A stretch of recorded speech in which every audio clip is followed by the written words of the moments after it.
राधे राधे सभी को। कैसे आप सब लोग? उम्मीद करती हूँ अच्छे होंगे।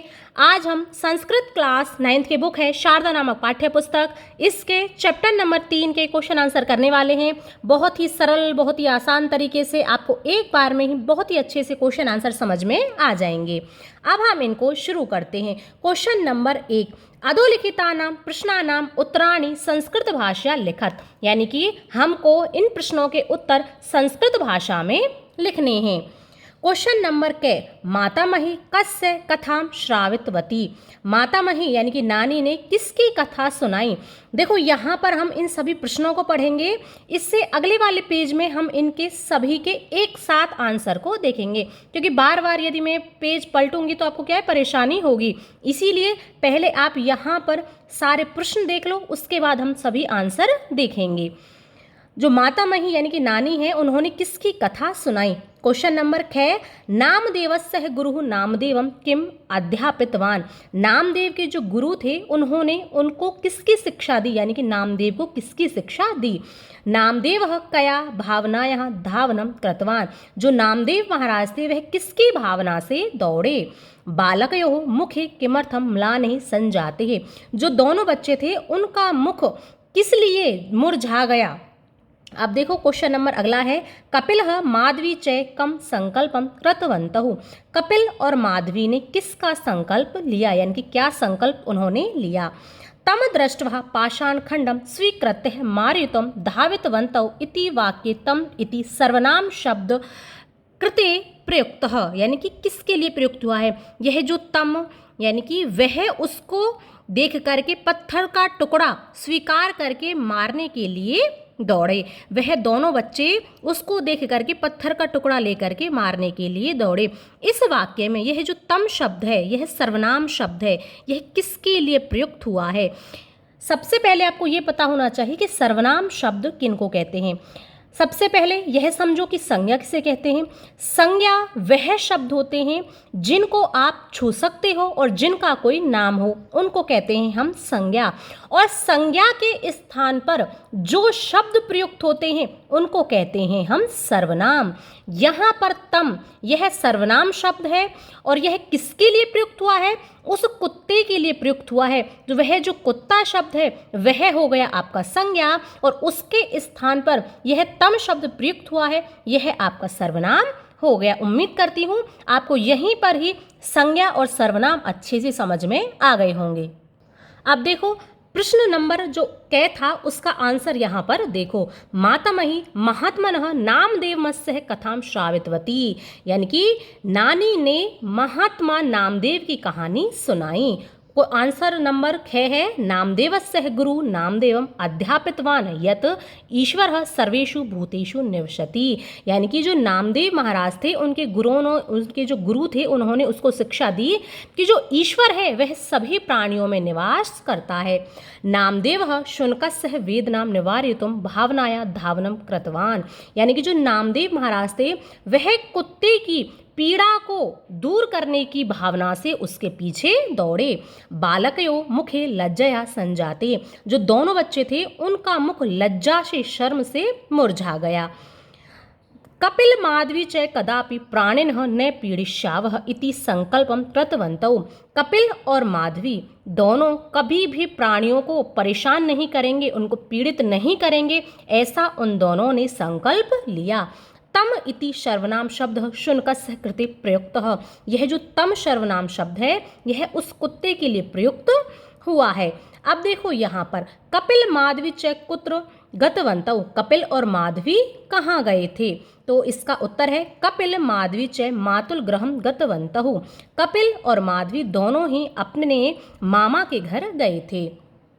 मातामही तम प्रसंगम दृष्टवती, जो नानी थी वह इस प्रसंग को देख रही थी। तौ आहुतवती च, और फिर उन्होंने उन दोनों को बुलाया। इति वाक्य, यानी कि इस वाक्य में तौ इति शब्द कस्याम विभक्तौ अस्ति, यह जो तौ शब्द है वह किस विभक्ति में प्रयुक्त हुआ है, तो इसका उत्तर है तौ इति शब्दः प्रथमा विभक्तौ द्विवचने रूपे अस्ति। यह जो तौ शब्द है यह प्रथमा विभक्ति द्विवचन का रूप है। यदि आपको शब्द रूप नहीं आते हैं तो शब्द रूपों की वीडियो मेरे चैनल पर अपलोड है। मैंने बहुत ही अच्छे से शब्द रूप कराए हुए हैं। आपको एक बार में ही बहुत ही अच्छे से शब्द रूप समझ में आ जाएंगे और आपको बहुत ही अच्छे से याद भी हो जाएंगे। जिन बच्चों को शब्द रूप देखने हैं वह चैनल पर जा करके देख सकते हैं, आपको वीडियो मिल जाएंगी। अब देखो अगला क्वेश्चन है क्वेश्चन नंबर 2। अधोलिखितानि वाक्यानि भूतकालीन परिवर्तः पुनः लिखत। यानी कि यहाँ पर हमको कुछ वाक्य दिए गए हैं, इनको हमको भूतकाल में परिवर्तित करना है। अर्थात यह वाक्य हमको वर्तमान काल में दिए हैं, इनकी जगह पर हमको भूतकाल के वाक्य बनाना है। कैसे? यहाँ पर एक उदाहरण दिया गया है, इसके माध्यम से हम इसको समझते हैं। नामदेव स्थालिकां स्वीकृत्य मंदिरम गच्छति। जो नामदेव महाराज हैं वह थाली को स्वीकार करके मंदिर जाते हैं। तो देखो मंदिरः जाति यानी कि गच्छति जाते हैं, यह हो गया वर्तमान काल का। अब हमको इसको भूतकाल में परिवर्तित करना है। जैसे नामदेव स्थालिकां स्वीकृत्य मंदिरम गतवान। नामदेव महाराज थाली को स्वीकार करके मंदिर को गए। अर्थ समझना, इनका अंतर समझना दोनों में। मंदिर को जाते हैं और मंदिर को गए। वर्तमान काल में हो जाएगा मंदिर को जाते हैं और भूतकाल में हो जाएगा मंदिर को गए। इसी प्रकार से यहाँ पर भी है, इनका भी आपको अर्थ समझना है कि वर्तमान काल में इसका हिंदी अनुवाद क्या होगा और भूतकाल में क्या होगा, यह आपको ध्यान रखना है। देखो, नैवेद्यम विग्रहस्य पुरतः स्थापयति। नैवेद्य का अर्थ होता है भोग। भोग को मूर्ति के सामने रखते हैं। और इसका जब हम भूतकाल में वाक्य बनाएंगे तो बनेगा नैवेद्यम विग्रहस्य पुरतः स्थापितवान। यानी कि भोग को मूर्ति के सामने रखा। समझ गए? भोग को मूर्ति के सामने रखते हैं वर्तमान काल में और भोग को मूर्ति के सामने रखा, यह हो जाएगा भूतकाल में। उम्मीद करती हूँ आपको भूतकाल का और वर्तमान काल का फर्क यहाँ पर समझ में आ गया होगा इन वाक्यों में। नेत्रे निमील्य प्रार्थनाया आरंभम करोति। यानी कि दोनों आँखों को बंद करके प्रार्थना करते हैं। अब भूतकाल में देखो, नेत्रे निमील्य प्रार्थनाया आरंभम कृतवान। आँखों को बंद करके प्रार्थना आरंभ की। गुरु विश्ववतम अध्यापयति। जो गुरु विश्ववा हैं उनके, वह उनको शिक्षा देते हैं। और गुरु विश्ववतम अध्यापितवान, उनके गुरु विश्ववा ने उनको शिक्षा दी। अहम शृणोमि, मैं सुनता हूँ। और भूतकाल में बनेगा अहम ऐशृण्वम, यानी कि मैंने सुना। सत्पुरुषः स्व कर्तव्येन जन्म सार्थकम कुर्वन्ति। जो सत्पुरुष होते हैं वह अपने कर्तव्य से अपने जन्म को सार्थक करते हैं। अब यहाँ पर देखो, सत्पुरुषः स्व कर्तव्येन जन्म सार्थकम कृतवन्तः। जो सत्पुरुष होते हैं उन्होंने अपने कर्तव्य से अपने जन्म को सार्थक किया। नामदेव शुनकस्य पृष्ठे अनुधावति। जो नामदेव महाराज थे वह कुत्ते के पीछे दौड़ते हैं। नामदेव शुनकस्य पृष्ठे अनुधावितवान। नामदेव महाराज कुत्ते के पीछे दौड़े। इन शब्दों में कौन सा प्रत्यय है यह आप मुझे कमेंट करके बताएंगे, क्योंकि मैंने इस प्रकार के शब्दों को आपको बहुत बार बताया है कि जब भी आपको इस प्रकार के शब्द मिले उसमें कौन सा प्रत्यय होता है। चलो फिर भी यदि आप नहीं बताते हो तो मैं ही बता देती हूँ कि जहाँ पर भी आपको इस प्रकार के शब्द दिखाई दें, स्थापितवान, कृतवान, अध्यापितवान, उनमें होता है आपका कत्वतु प्रत्यय। और जो कत्वतु प्रत्यय है इसको हम भूतकाल के अर्थ में ही प्रयोग करते हैं। उम्मीद करती हूँ यहाँ पर आपको कत्वतु प्रत्यय भी अच्छे से समझ में आ गया होगा। अब देखो क्वेश्चन नंबर 3। अब जिन बच्चों ने इस चैप्टर को अच्छे से पढ़ा है, अच्छे से समझा है, तो यह क्वेश्चन उनके लिए आसान है। और जो बच्चे सीधे ही क्वेश्चन आंसरों पर आ गए हैं, उन्होंने चैप्टर को नहीं पढ़ा है, वह केवल क्वेश्चन आंसर याद करने के माध्यम से ही पढ़ते हैं कि हमको तो बस क्वेश्चन आंसरों को पढ़ना है और रटना है, तो उनको यह क्वेश्चन समझ में नहीं आएगा। क्यों? क्योंकि उनको पता ही नहीं है कि यह वाक्य किसने कहा था। और जो बच्चे चैप्टर को अच्छे से पढ़ करके आए हैं उनको बताने की आवश्यकता नहीं पड़ेगी, वह स्वयं ही बता देंगे कि यह जो वाक्य है नामदेव ने कुत्ते के लिए कहा था। अब देखो, इसीलिए मैं बार बार कहती हूँ कि कि क्वेश्चन आंसरों पर आने से पहले आपको चैप्टर अच्छे से पढ़ना है। यदि आपको चैप्टर अच्छे से आता है तो आपको क्वेश्चन आंसर तो याद हो ही जाते हैं। अब देखो, जिन बच्चों ने चैप्टर अच्छे से पढ़ा है अब उनको इस क्वेश्चन को पढ़ने में कोई परेशानी नहीं होगी, वह स्वयं ही बता देंगे कि यह वाक्य किसने किसके लिए कहा था। अब देखो यहाँ पर यथा का अर्थ होता है, एक उदाहरण यहाँ पर दिया गया है, जैसे हे देव शुष्काम रोटिकाम न खादतु घृतम अपि स्वीकरोतु। हे देव सूखी रोटी मत खाओ, घी को भी स्वीकार करो। यह वाक्य किसने कहा था? नामदेव ने। किससे कहा था? कुत्ते से। अब देखो, मैं यहाँ पर इसका जो प्रश्न था इसको पढ़ना भूल गई, पर कोई नहीं, आप स्वयं से पढ़ लेना, इसका हिंदी अनुवाद भी यहाँ पर दिया गया है। अब देखो, कथाम श्रोतुम इच्छत वा, यानी कि क्या तुम कथा सुनने की, कहानी सुनने की इच्छा करते हो। यह वाक्य कहा था नानी ने। किससे? कपिल और माधवी से। देखो, ध्यान रखना है, मातामही का अर्थ होता है नानी, और यदि आपको कहीं पर दिखाई दे पितामही तो पितामही का अर्थ हो जाएगा दादी। पितामही दादी और मातामही यानी कि नानी। अहम श्रुतवती यत तस्य कीर्तने स्वयं देव पांडुरंग नृत्यम कृतवान, यानी कि मैंने सुना है कि उनके कीर्तन में स्वयं भगवान पांडुरंग आकर के नृत्य करते थे। यह वाक्य माधवी ने किससे कहा था? नानी से। किम देवेन सह अपनी मित्रता संभवती, क्या देवताओं के साथ भी मित्रता संभव है। यह वाक्य कपिल ने नानी से कहा था। अतः तस्य सर्वात्मकस्य ईश्वरस्य पूजनम करो, इसीलिए तुम उस सर्वव्यापी ईश्वर की पूजा करो। यह विशोवा जो भगवान, यह नामदेव महाराज थे, इनके गुरु थे, इन्होंने किससे कहा था? नामदेव से कहा था।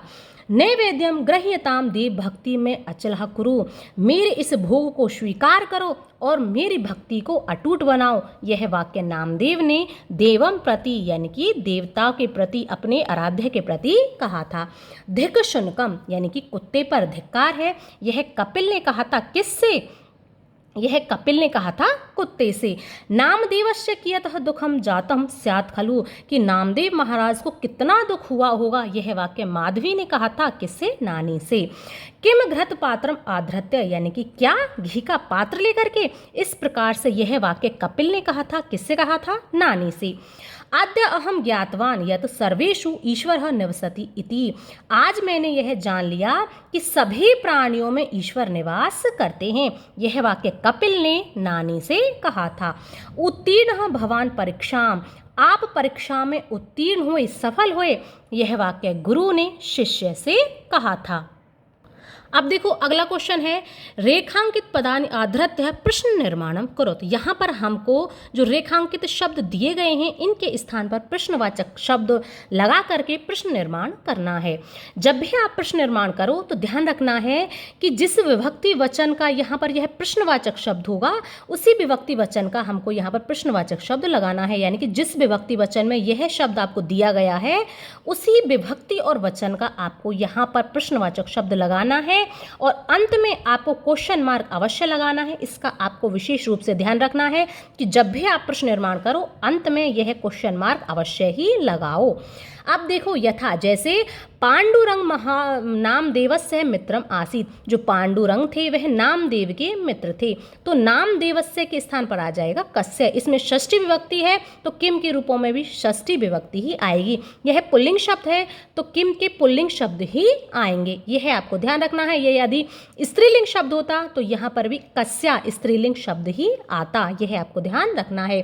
तो इसका प्रश्न बनेगा पांडुरंग कस्य मित्रम आसीत, पांडुरंग जो किसका मित्र था, और अंत में क्वेश्चन मार्क।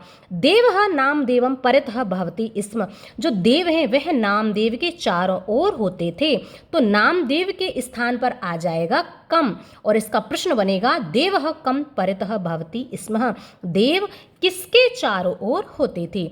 ईश्वरः सर्वेषु भूतेषु निवसति, ईश्वर सभी प्राणियों में निवास करते हैं, तो सर्वेषु भूतेषु यहाँ पर आ जाएगा कुत्र, कि ईश्वर कुत्र निवसति, ईश्वर कहाँ निवास करते हैं। शुनकः आगत्य मुखे रोटिकाम धृत्वा धावितवानः, जो कुत्ता है वह आकर के मुख में रोटी को लेकर के भाग जाता है, तो रोटी काम के स्थान पर आ जाएगा यहाँ पर किम। किम यानी कि किसमें, और इसका प्रश्न बनेगा शुनकः आगत्य मुखे किम धृत्वा धावितवान। जो कुत्ता है वह आकर के मुख में क्या लेकर के भाग जाता है।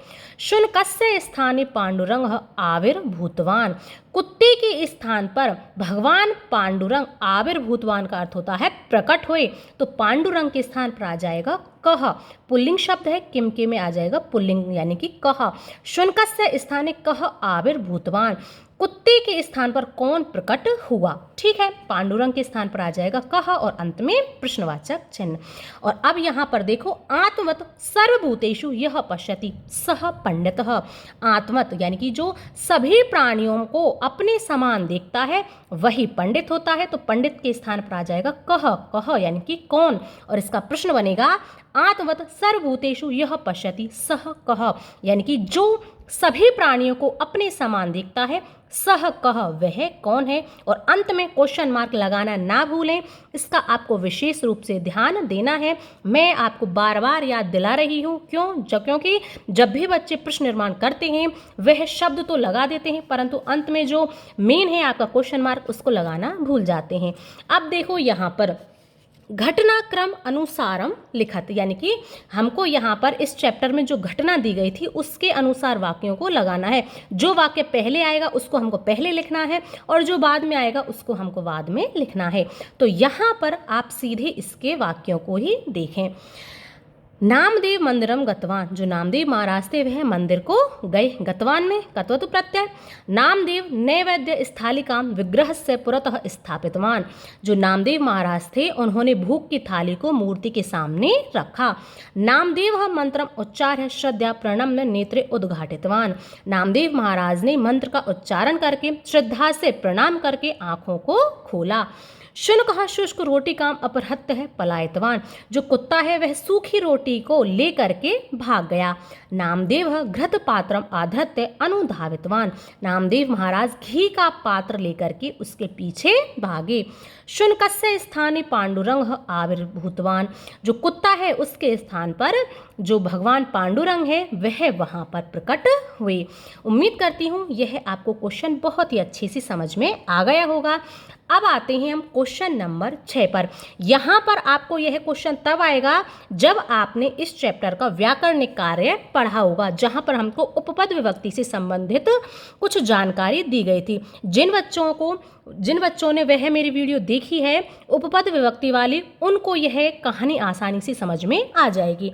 अब देखो, यदि आपको इसको अच्छे से समझना है कि इसमें कौन सी विभक्ति है, किस प्रकार से इन शब्दों का प्रयोग यहाँ पर हुआ है, तो आप पहले वह उपपद विभक्ति वाली वीडियो पढ़ करके आओ। जब आपको वह आ जाएगी अच्छे से समझ में, फिर आपको यह कहानी के ये शब्द भी समझ में आसानी से आ जाएंगे। अब देखो यहाँ पर एक कहानी दी गई है कि आगच्छतु आओ पायसम कुर्मः, खीर बनाते हैं। हम सबसे पहले इन शब्दों को पढ़ते हैं कि इन शब्दों में कौन सी विभक्ति लगी है और क्यों लगी है। उसके बाद मैं आपको इसका हिंदी अनुवाद इस कहानी का समझा दूंगी। तो समझो यहाँ पर सह, हमने जो व्याकरणिक कार्य था उसमें पढ़ा था कि सह के साथ कौन सी विभक्ति प्रयुक्त होती है, सह के साथ होती है तृतीया विभक्ति। इसीलिए क्षीर शब्द में जो तृतीया विभक्ति लग करके शब्द बनेगा क्षीरेण। उसी प्रकार से यहाँ पर विना शब्द है। हमने पढ़ा था कि विना शब्द के जो साथ है 3 विभक्ति लगती हैं। कौन सी?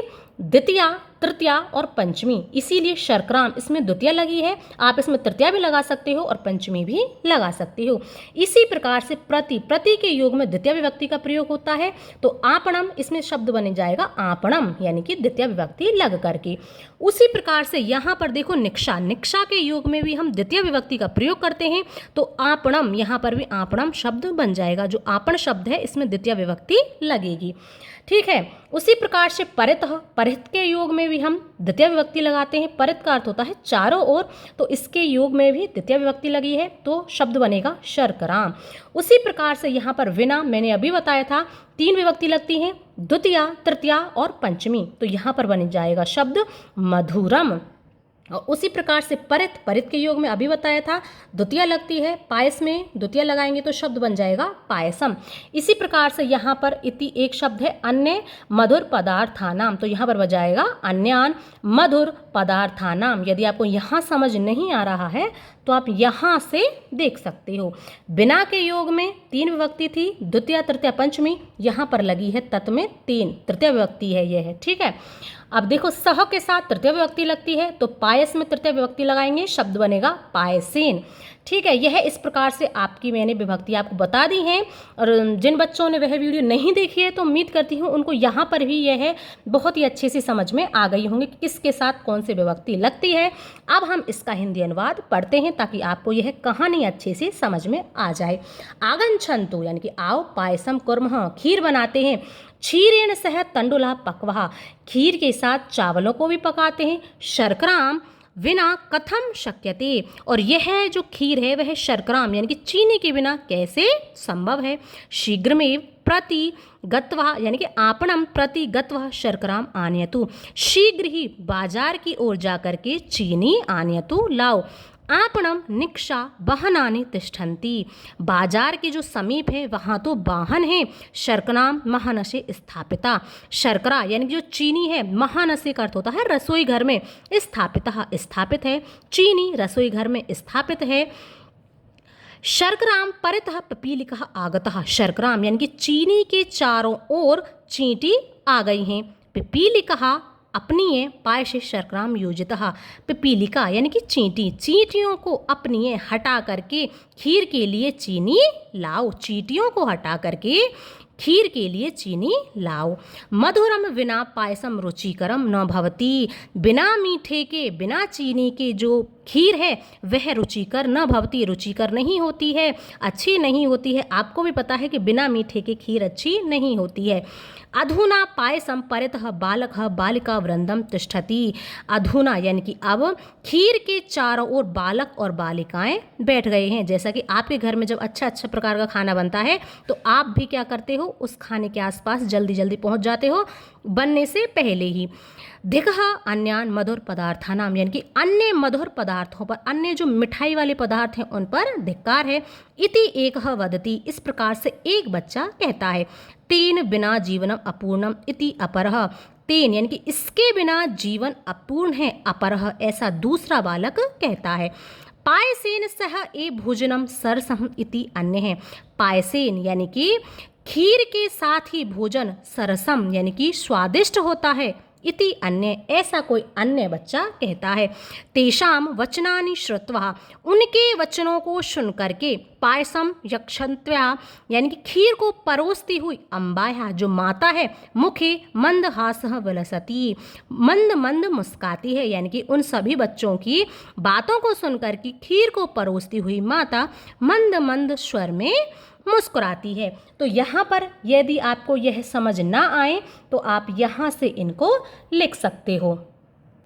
अब देखो क्वेश्चन नंबर 7, अनुच्छेदे स्थूल अक्षरेण दत्तानां क्रियापदानां स्थाने उचितम कतवतु प्रत्यांत रूपम योजित्वा पुनः लिखत। यानी कि यहाँ पर हमको एक कहानी दी गई है, यहाँ पर हमको जो ये अंडरलाइन किए गए जो शब्द हैं इनके स्थान पर हमको कतवतु प्रत्यय का प्रयोग करके शब्द लिखने हैं। तो आपके जो बुक है उसमें यह कहानी अच्छे से दी गई है, आप सभी के नीचे इस प्रकार से अंडरलाइन कर लें।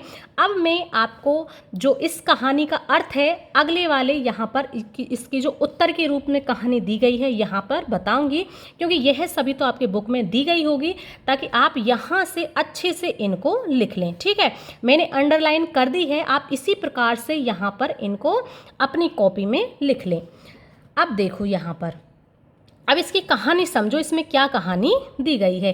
अर्थ इसका सेम होगा, ऐसा नहीं कि इसका अर्थ अलग होगा और इसका अर्थ अलग होगा, अर्थ दोनों के सेम है। बस यहाँ पर हमने लंग लकार का प्रयोग किया हुआ है और यहाँ पर जो कत्वतु प्रत्यय का प्रयोग है, लंग लकार और कत्वतु प्रत्यय दोनों का ही हम प्रयोग भूतकाल के अर्थ में करते हैं। ठीक है, यहाँ पर जो शब्द हैं इनमें लंग लकार का प्रयोग है और यहाँ पर हमने लंग लकार के स्थान पर जो कत्वतु प्रत्यय है उसका प्रयोग किया है। समझ गए।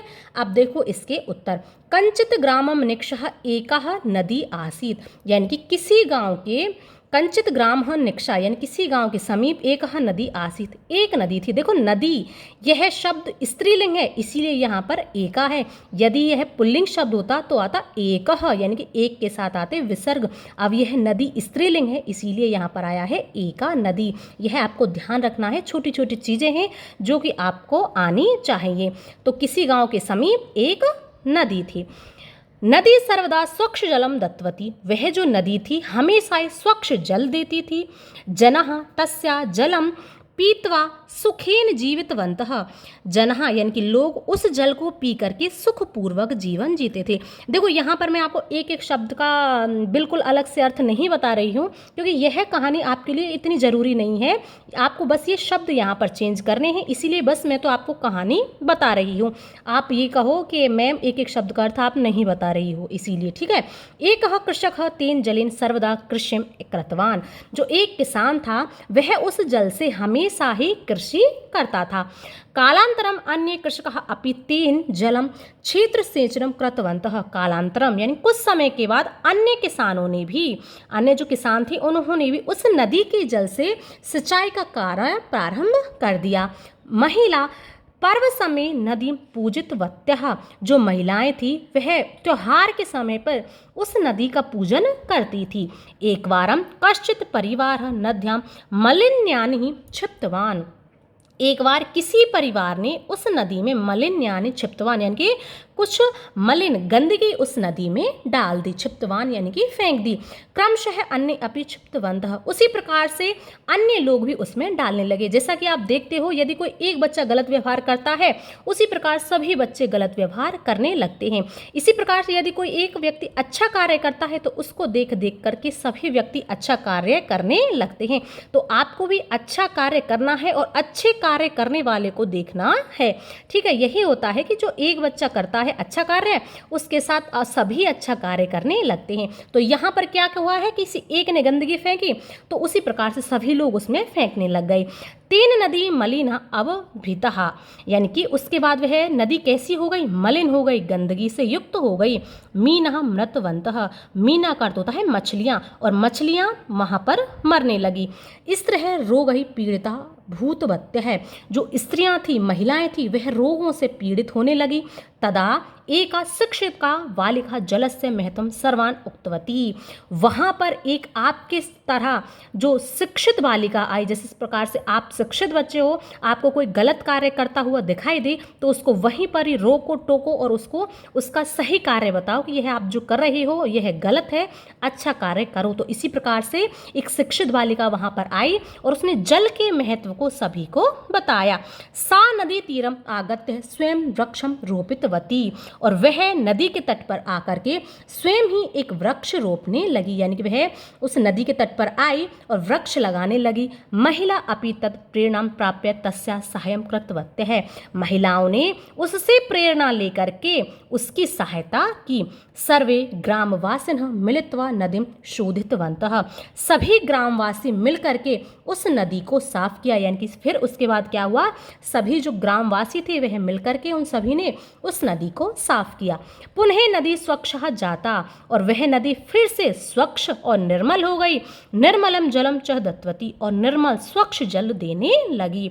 ततः आरभ्य वर्षे एक वारम जनः नदीं पूजितवन्तः, ततः उसके बाद एक बार यानी कि वर्ष में एक बार नदा जनः नदीं पूजितवन्तः, सभी लोग उस नदी का पूजन करने लगे। वृक्षारोपणम च कृतवन्तः, और वृक्षों का रोपण करने लगे, यानी कि उसके बाद क्या हुआ, हर साल सभी उसको पूजते थे और वहाँ पर साल में एक बार वृक्षारोपण भी किया जाता था। यह बहुत ही अच्छी कहानी थी। यदि आप किसी कहानी से कुछ अच्छी सीख ले सकते हो तो वह आपको लेनी चाहिए। संस्कृत भाषा इसीलिए बहुत अच्छी है कि इसमें हमेशा ही आपको हर चैप्टर एक ऐसा मिलेगा जो आपको कुछ ना कुछ सिखा करके जाएगा। इस प्रकार से आपको कोई और सब्जेक्ट में नहीं मिलेगा। केवल संस्कृत भाषा की यह खासियत है कि वह हर एक चैप्टर के साथ आपको कुछ सीख दे करके जाती है। बस आपको कुछ सीखने की उससे आवश्यकता होती है। ऐसा नहीं है कि आप केवल प्रश्न उत्तरों के लिए आओ कि हमको तो प्रश्न उत्तर पढ़ने हैं, याद करने हैं और एग्जाम में लिखना है, ऐसा नहीं। यदि आप कुछ सीख सकते हो तो अवश्य ही सीखा करो। अब देखो क्वेश्चन नंबर 8, एतेषां समस्त पदानि पाठा चित्वा लिखत, यानी कि हमको यहाँ पर विग्रह दिया गया है और हमको समस्त पद लिखने हैं। जैसे महान आत्मा तेषां, जिनकी महान आत्मा होती है उनको क्या कहते हैं? महात्मा नाम। हाँ, घृतस्य पात्रम तत्, यानी कि जो घी का पात्र होता है वह घृत पात्रम। पाषाणस्य खंडः तम, इसमें षष्ठी तत्पुरुष समास है, इसमें भी षष्ठी तत्पुरुष समास है। पाषाण खंडम। प्रिय सुहृदः, प्रिय सुहृदः। उदरे वेदना, उदर वेदना। स्वीय व्यवहारः, स्वीय व्यवहार यानी कि अपना व्यवहार। जीवनस्य मूल्यानि, जीवन मूल्यानि। मातुलस्य ग्रह, यानी कि जो मामा का घर हो तत् वह, उसको क्या कहते हैं? मातुल ग्रहम। नरेषु रत्नानि इव तेषां, जो मनुष्य रत्नों के समान है उनको क्या कहते हैं? नर रत्नानाम। स्वीय कर्तव्येन तेन, यानी कि अपने कर्तव्य से, स्व कर्तव्येन। अपराधस्य भावना, जो अपराध की भावना होती है उसको अपराध भावनाया। गुरु उपदेशः, गुरु का उपदेश, उसको क्या कहते हैं? गुरु उपदेशम। दिने दिने, यानी कि प्रतिदिनम। राजा ऋषि इव तेषाम, राजा ऋषि इव तेषाम का हो जाएगा राज ऋषिणाम। यह थे आपके चैप्टर नंबर 3 के क्वेश्चन आंसर। मैंने आपको बहुत ही अच्छे से करा दिए हैं। उम्मीद करती हूँ आपको अच्छे से समझ में भी आ गए होंगे।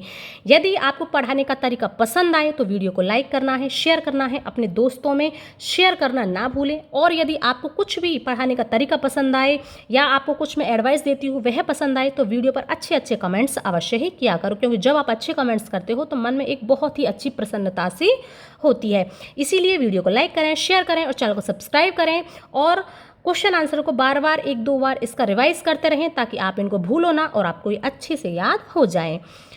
उम्मीद करती हूँ अच्छे से आपको बहुत ही अच्छे से सब कुछ समझ में आ गया होगा। अब हम मिलेंगे नेक्स्ट वीडियो में, तब तक के लिए धन्यवाद।